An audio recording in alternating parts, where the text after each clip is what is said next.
Assalamualaikum warahmatullahi wabarakatuh. Sampai saat ini jadwal ujian belum keluar ya. Jangan langsung bilang hoax atau hoak. Masa kita ragu info dari Pelbakori atau info dari Pak Didik Bina Insani ya. Ya siapa tahu jadwal diundur gara-gara info bocor. Intinya tetap sabar, belajar sambil tetap memantau.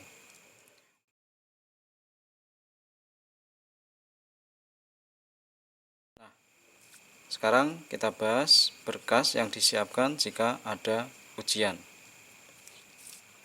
Yang pertama, KTP.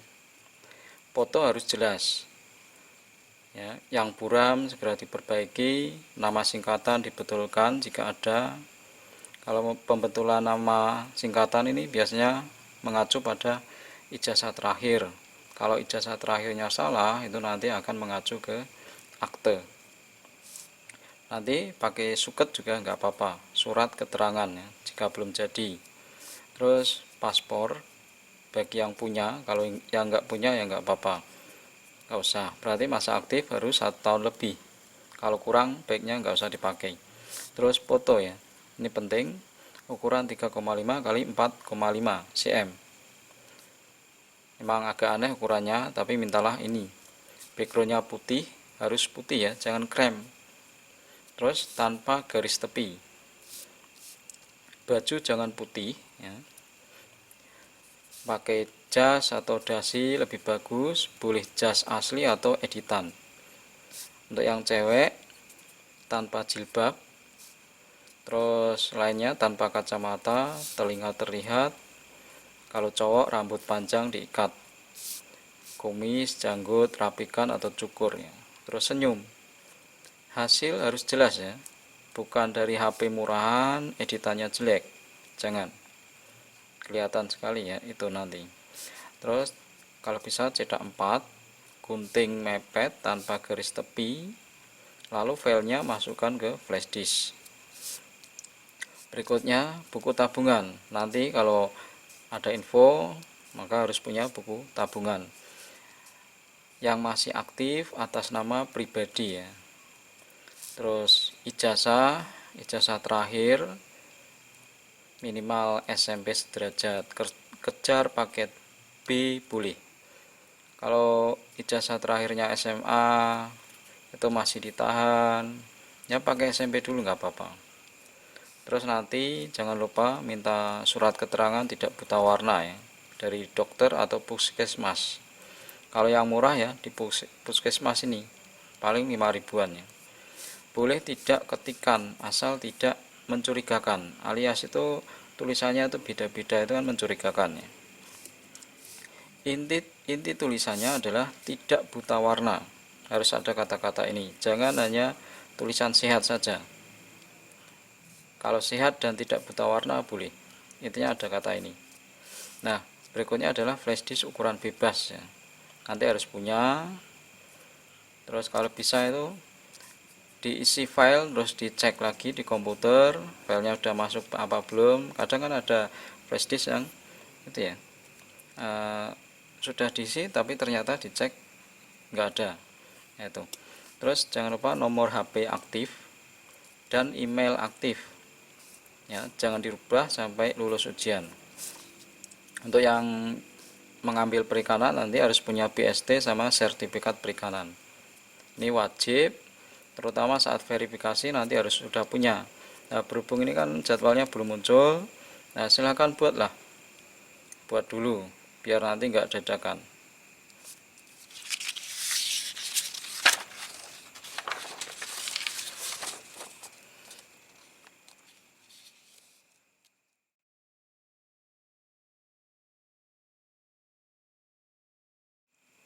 Lalu berapa ya uang yang harus disiapkan jika ada ujian?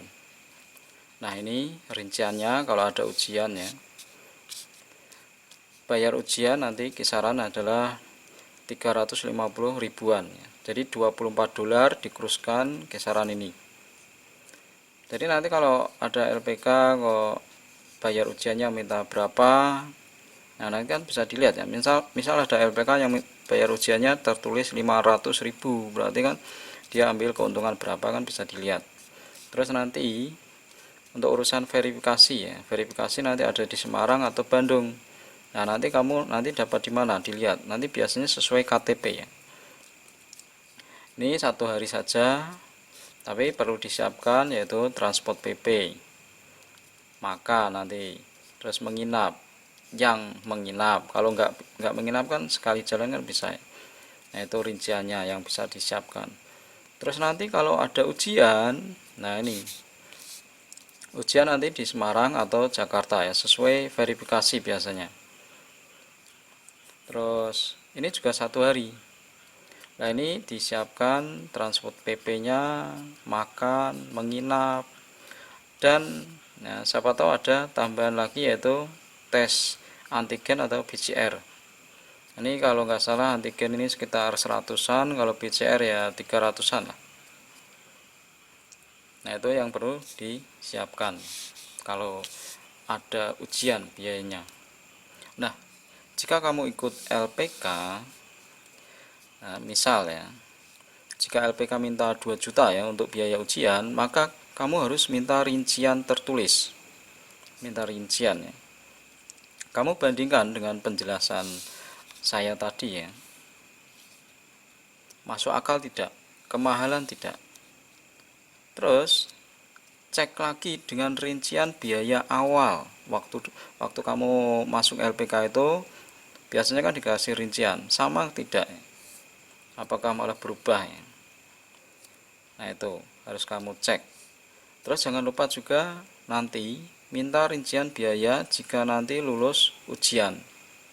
Jangan kaget nanti kalau lulus ujian kok tiba-tiba ada biaya apa, makanya harus minta rincian dulu ya. Nah, jika mahal, banyak tidak sesuai rincian awal, dikit-dikit uang, fix ya, LPK kamu tidak amanah dan nakal. Saran saya ya pindah. Tapi kalau pindah LPK kok setelah lulus, itu nggak boleh, itu kamu yang salah. Nah, gitu ya. Terus berikutnya, kalau ada berkas yang ditahan, boleh tidak? Jawabannya adalah boleh. Asal selesai ujian, administrasi lunas, itu nanti dikembalikan. Nah, masalah alasan biar tidak hilang, itu urusan siswa ya. LPK hanya mengingatkan agar disimpan baik-baik berkasnya. Menahan berkas itu kadang juga perlu ya. Soalnya kan sekarang siswa kadang pintar-pintar, pintar ngakali. Titip berkas, tidak lulus, tidak bayar, terus tidak ada kabar. Nah, itu susah kan LPK-nya. Nah, jika kamu ragu kalau LPK nahan berkas, silakan bikin hitam di atas putih ya, bermaterai bahwa urusan selesai, intinya berkas minta dikembalikan gitulah. Nah, semoga sedikit berbagi pengalaman ini berguna ya bagi kita semua. Kalau masih ada pertanyaan, silakan tulis komentar. Akhir kata, assalamualaikum warahmatullahi wabarakatuh.